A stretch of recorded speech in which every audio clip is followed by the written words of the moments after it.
Welcome, I'm Bev Adams. I'm an independent demonstrator with Stampin' Up! And I'd like to show you this cute little gift box. A little something cute for your cute little someone. And this is perfect for a little baby gift. You might be able to fit a gift card in here or a pair of socks, just something little. Let's get started. From the Moonlight Designer Series paper stack, I'm going to use this polka dotted one, but you could use any of these cardstocks. I'm going to use some dimensionals and about 8 inches of the baker's twine. I'm going to pull out one of these to use in a little bit, and I'm also going to take out this tape. And I also want to pick out some tags. I'm going to use this Coastal Cabana one, a basic gray one, and one of the larger Hello Honey tags. Not going to do a lot of stamping, but I am going to do a little bit, and so I'm going to use the basic black.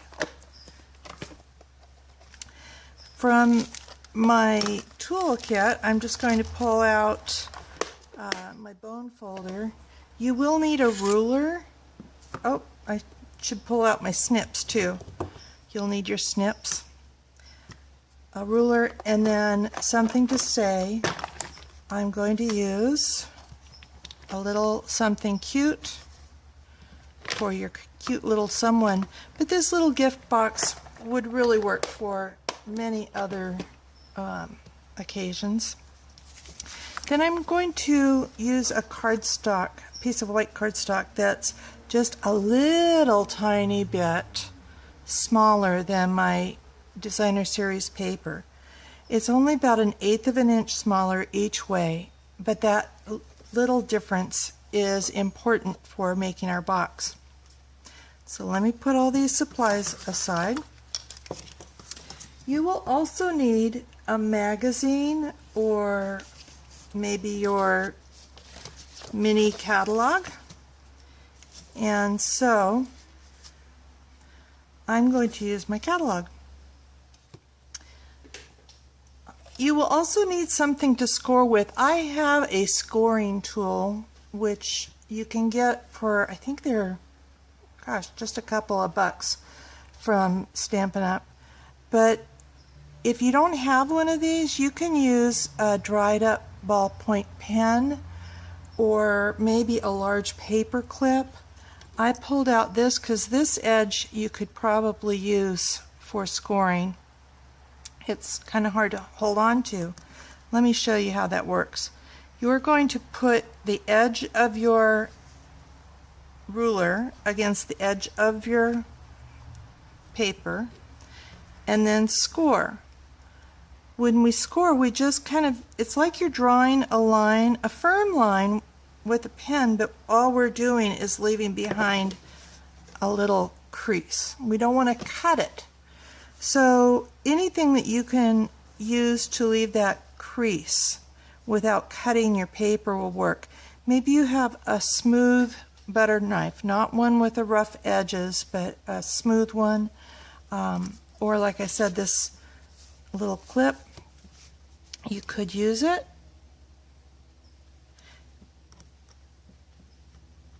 It's kind of hard to use. Let's see, there we go. Just going to drag along the edge, and that gives me a score. I'm going to go ahead and use my scoring tool because it's so much more comfortable to use. But I'm sure you'll find something that you can score with. Now, you were saying maybe that your ruler isn't the same as mine. Well, your box might be a little bit off, but as long as you use the same ruler for all your score lines, your box will work out just fine.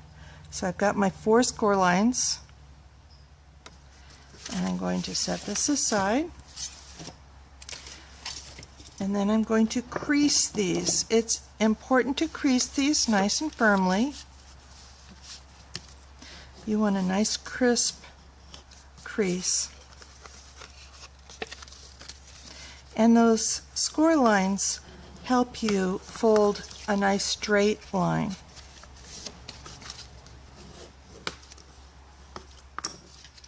If you didn't do that, your fold wouldn't go where you want it to go. Now I'm starting with the white one because I think it'll be easier for you to see what I'm doing. You're going to hold your cardstock so that it's the long way, and you're going to cut on each of these corners. You're going to cut right on the score line, and then you're going to cut off a skinny triangle on both sides, and this becomes your tab. Okay, you're going to do that for this corner.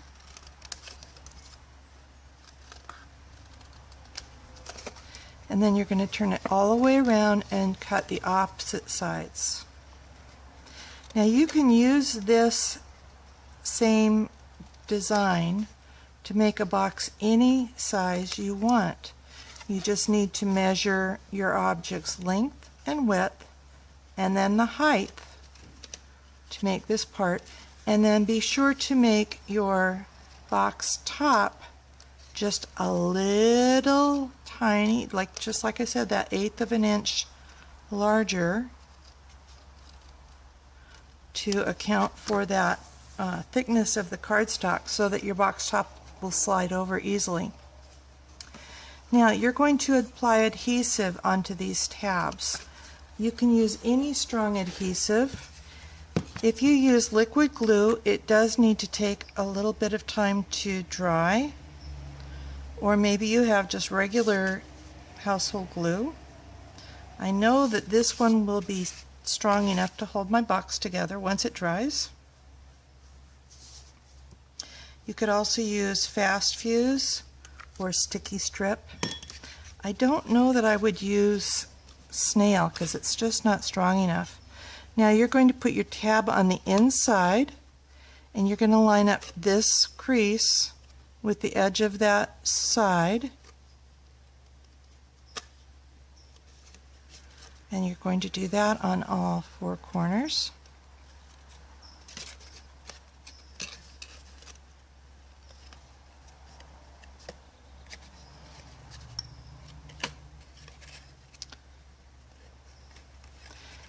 And those little edges that we cut, those little triangles, make it so that your box insides, I don't know if you can see that, it allows the edges not to show and for the box tabs to go all the way inside. And that's the box bottom. You're going to repeat the exact same thing with the box top. And so, let me do that a little faster. You're going to use the same ruler and line it up on the same outside. Score all 4 directions.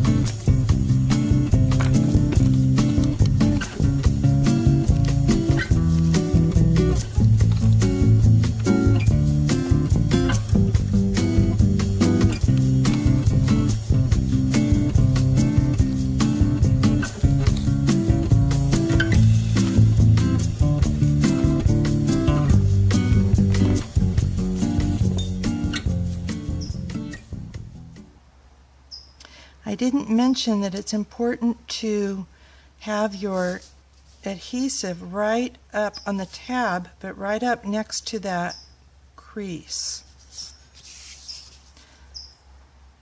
to make sure that the box corners are held tight.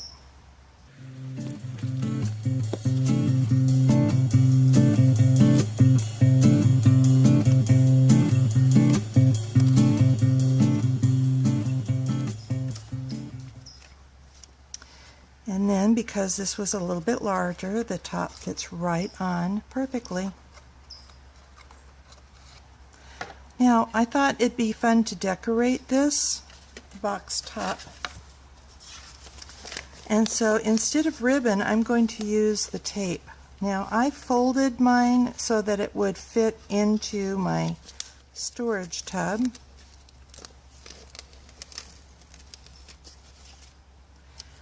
But I think it will be just fine. In fact, I think I'm going to put my crease on the crease of the box.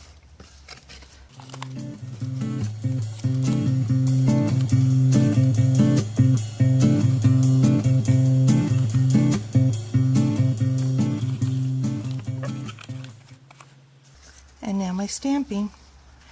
I'm going to make a little flap so that I can have kind of like a little mini card, and I'm just going to score across from this corner to this corner. And I don't have that magazine under here, so it won't have quite the same cushion. I really should have put my magazine or catalog under there. And then I'm going to crease this really sharply. And then I'm going to do my stamping. A little something cute.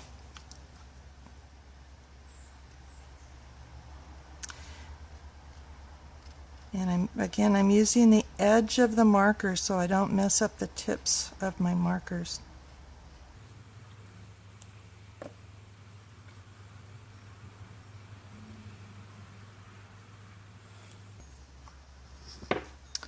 For your cute little someone. Now this one I want to put near the bottom of the gray tag so that it's not covered up by the fold of my top tag.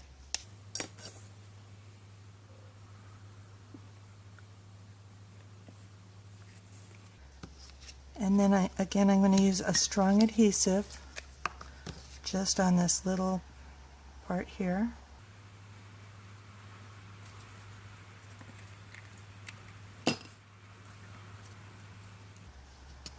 And I want to line this up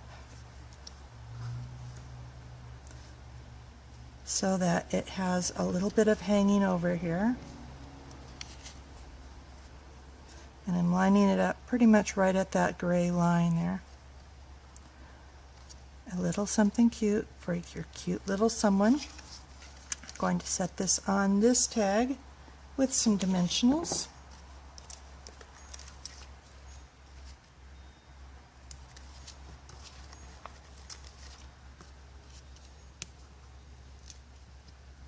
You could adhere this directly to the larger tag if you'd like.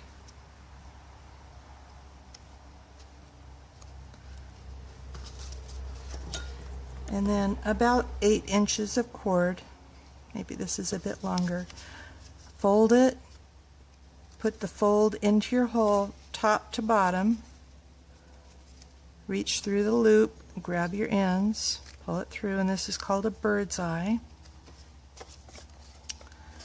And then we're going to adhere this onto our box. I think I'll turn it just a little bit.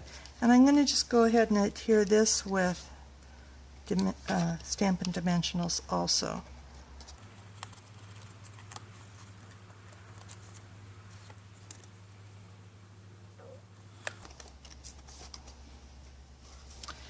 And there's your little gift box. If you need any of the supplies for your getting started, or if you are not sure what I'm talking about when I talk about my Getting Started Challenge, come on over to bevadams.com. I have made as many different kinds of projects as I can with as few supplies. Thank you for stopping by. Talk to you soon.